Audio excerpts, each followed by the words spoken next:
ready to answer the great mysteries. It'll be wonderful. You mentioned a Grey Warden who helped you start your studies. Not any Grey Warden. The Grey Warden. The hero of Ferelden is a hero in Orzammar, too.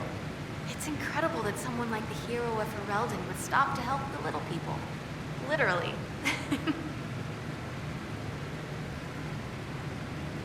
The Warden affected you in a special way. Talk to anyone, they'll say the same. It was a dark time. There was one light. He saved us. Saved me.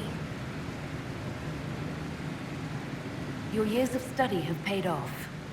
Oh yes, the Mage said I brought a valuable perspective.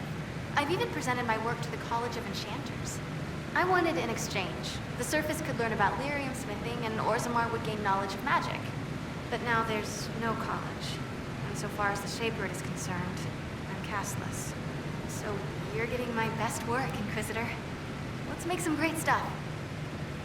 You gave up so much, left your home. Was it really that amazing? Yes.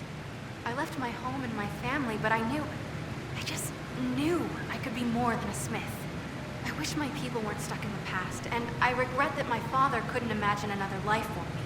But I don't regret what I did. All right, rein it in. You have work to do. Right, sorry. I get carried away when I think of it. Ready when you need me.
Inquisitor.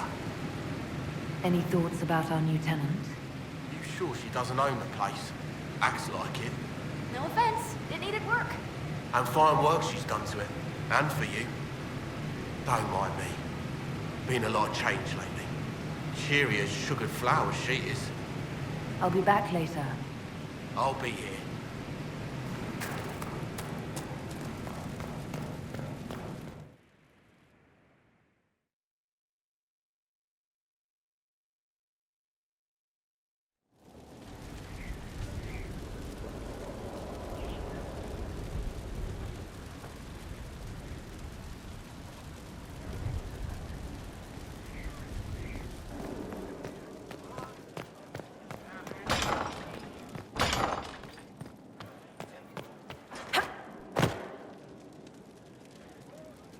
And what else did Lady Forsythia say? That she'd rather drown herself than help the Inquisition. Anything else? She said she'd have us flogged alive if we allied with her brother. That does sound like her. Cheer up, Josie. We at least have her attention. You always do find the brighter side of things.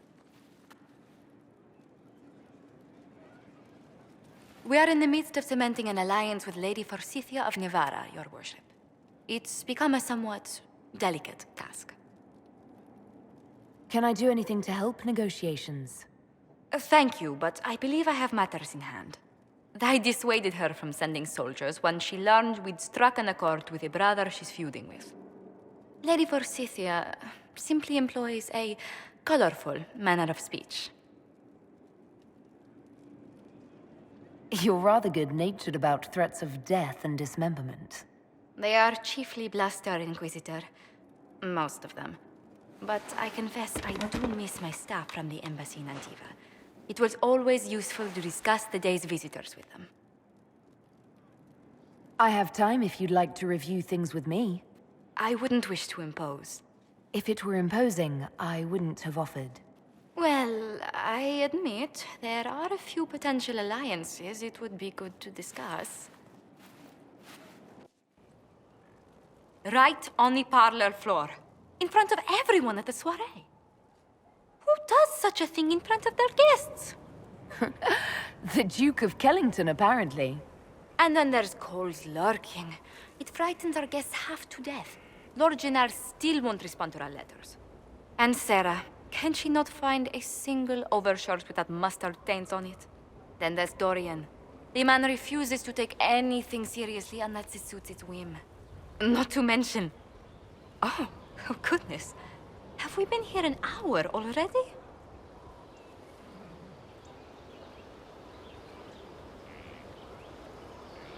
Two and a half hours, I think.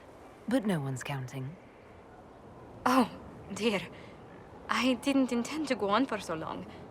You must think me quite the gossip. You've been working continually since I met you, Josephine. And that can't stop. I must be going. But I leave feeling less troubled than I have in weeks.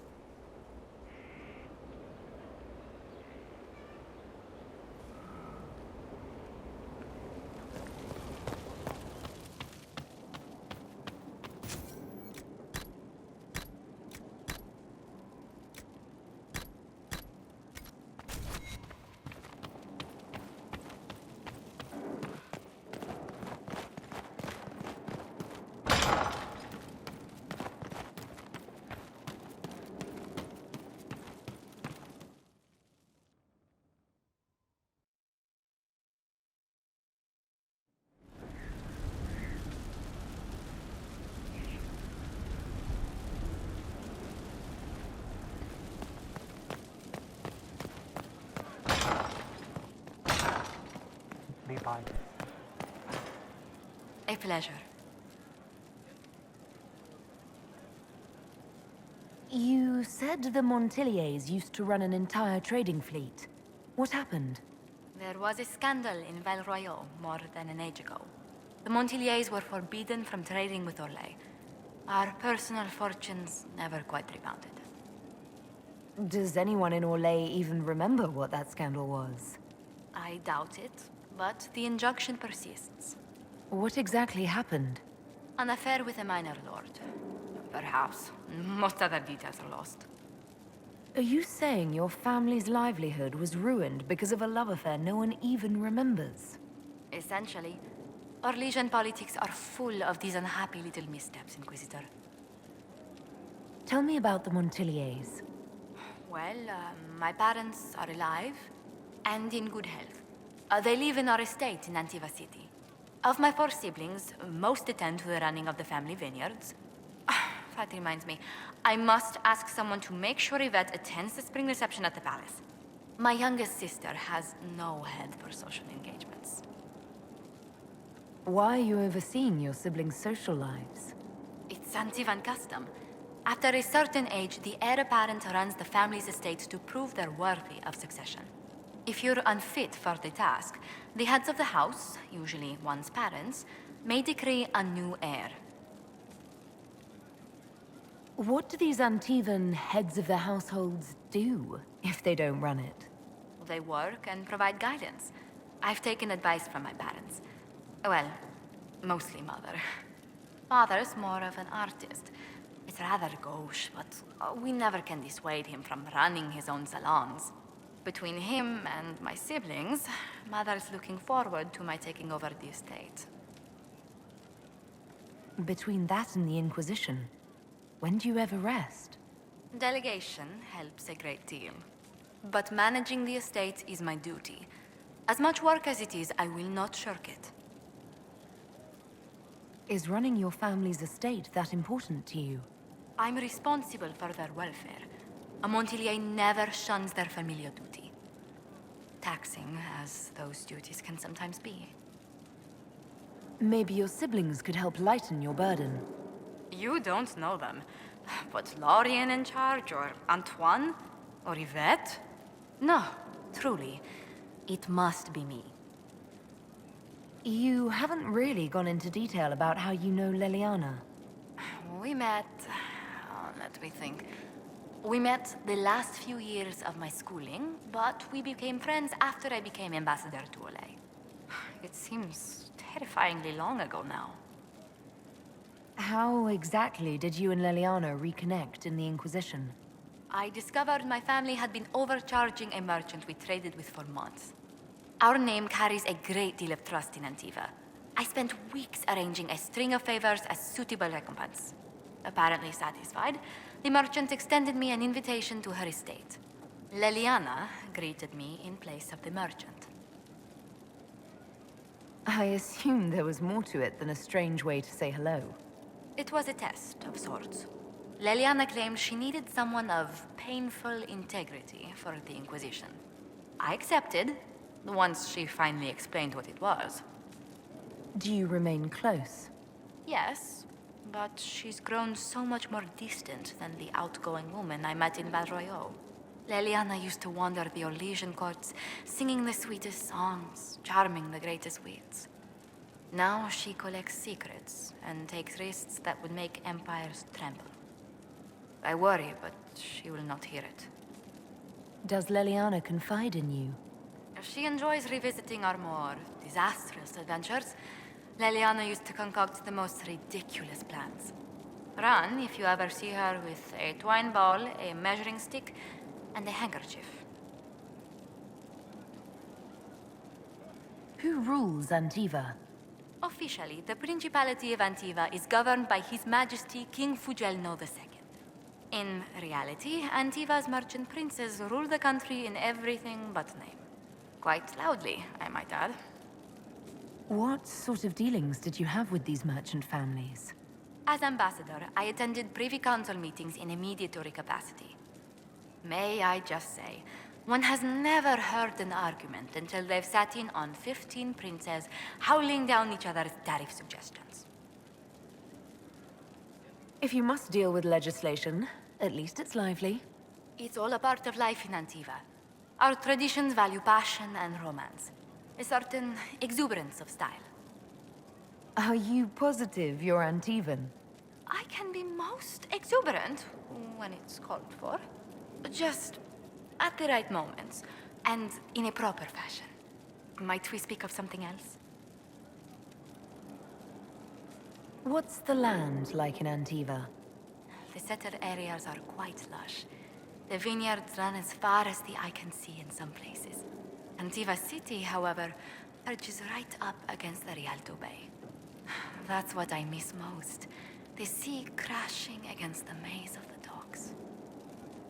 I have difficulty seeing you wandering around a trading port. Everyone in Antiva City spends time by the ships, my lady. The finest restaurants and poets all make their habitation by the sea. The waterfront's never still.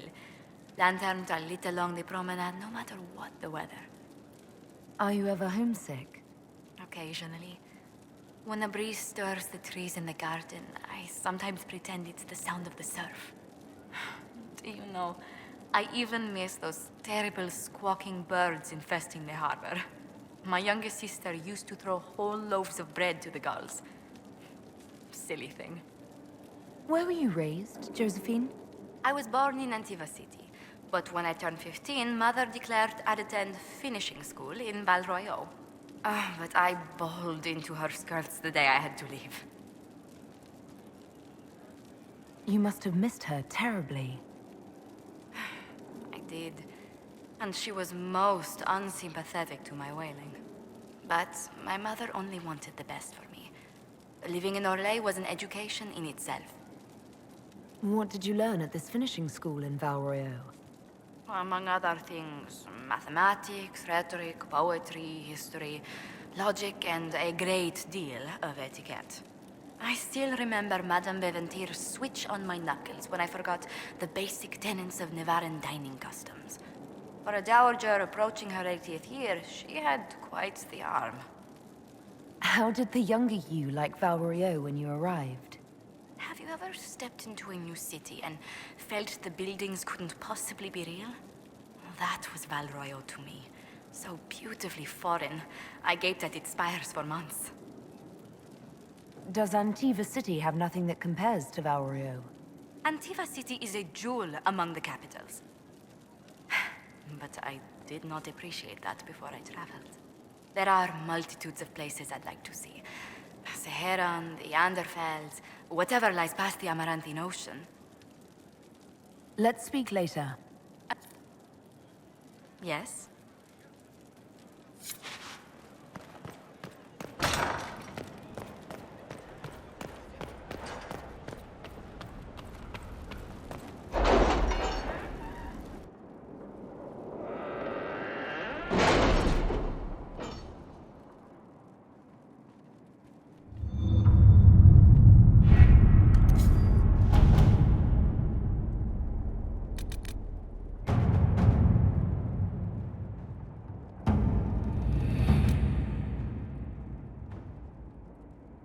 Have you heard anything? Not yet. I'll let you know as soon as I do.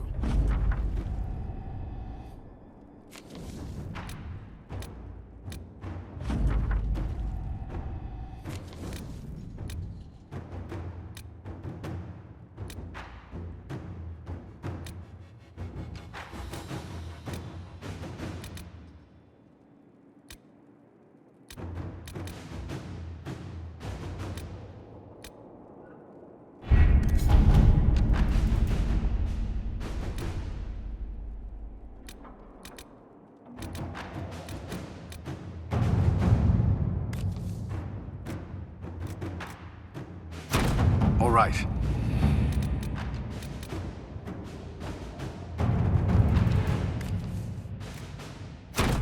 At your service.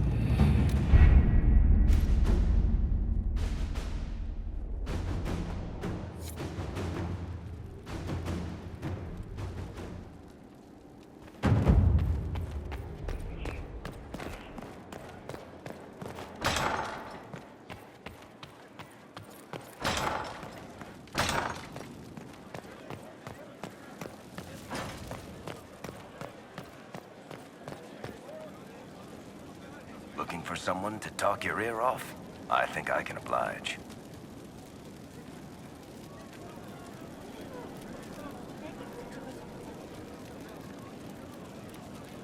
Carry on.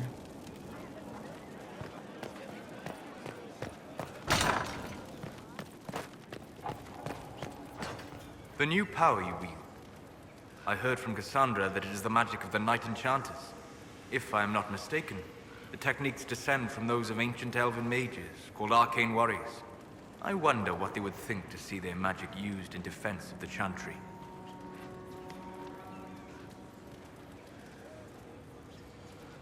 I doubt they were called arcane warriors in Elven. The formal name for the techniques you have learned was the Durthena and Nassaline, knowledge that led to victory. Mages who eschewed physical confrontation called it Gilanim Banalvan, the path that leads astray. What can you tell me about the arcane warriors? They were elite guardsmen, serving as bodyguards or champions for nobles, as I understand. Mages who focused on spirits or the Fade might sneer at their physicality, but never doubted their honor. They were the living embodiment of will made manifest, mind shaping the body into the perfect weapon. I hope they would be proud to see another of our people practicing their techniques. I hope so as well. So much knowledge has been lost. Perhaps having something they created carried forward, even in such a different form, would gratify them. Did you need anything else?